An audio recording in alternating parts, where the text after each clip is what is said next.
Alright, so you just got your Baja, you got it back to the house, you got a big dent in your wallet, and now you're ready to rock and roll and get this thing rolling. First thing you want to do is, of course, go over your manual, get a little bit familiar with some of the newer, unfamiliar systems and particular things about this vehicle. Definitely make sure you charge the receiver battery, make sure you got some good dry cells in your remote, and that's pretty much about it. And get some pre-mixed fuel, 87 octane, and the provided oil, and we're pretty much ready to go. So let's give this thing a shot. First thing, as always, turn on your transmitter. So there's a signal already going to the vehicle. Go ahead and turn on the Baja. Switch is right down there. Just make a once over. Make sure you got your steering. Make sure you got throttle actuation.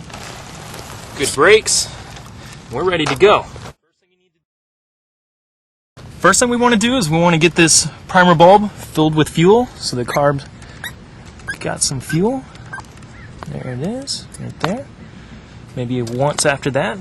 Next thing you want to do is you want to go ahead and apply your choke. Put it in the vertical position. We're going to pull the pull start just a couple times until we hear it fire. Like that. Now you turn your choke off, back to the vertical position. She should fire. Simple as that.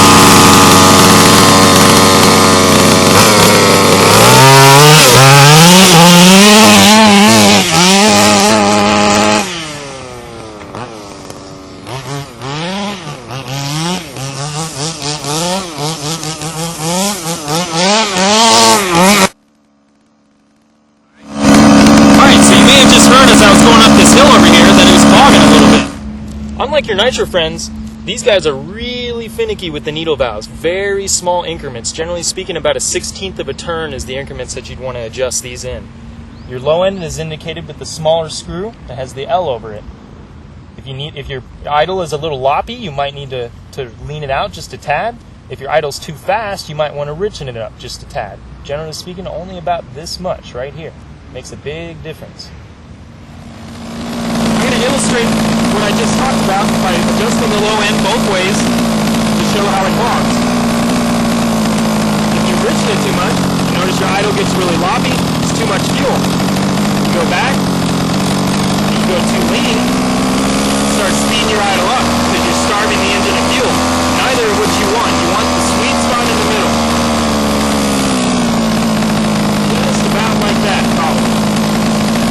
Now that we've adjusted the low end, we can adjust the high end, which is what we were having a problem with going up this hill. So now what we need to do is go ahead and adjust that high end jet.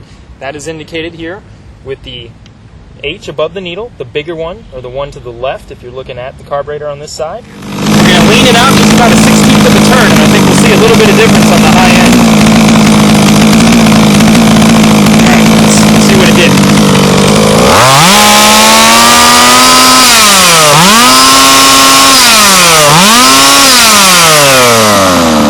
Sounds about as heavy as she's going to get. Let's see how it performs.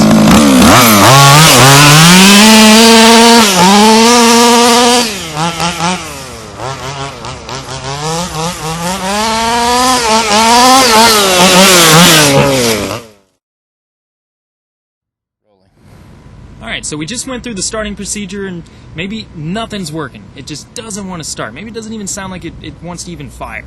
There's a couple things you need to check before giving our customer service department a call. It might save you a little bit of time. First, check the muffler bolts. Make sure they're nice and snug. If the exhaust is leaking, it could definitely cause problems with starting it. The next set of screws you're going to want to check are the intake manifold screws, which I have my screwdriver on right here. Make sure those are nice and snug, holding the composite manifold. And the next set of screws, you're going to need to remove your air filter. You'll find two large bolts behind that go all the way through the intake manifold and into the block of the motor. Also make sure those are nice and tight. If either one of those are even remotely loose, definitely that could cause a problem with starting the vehicle.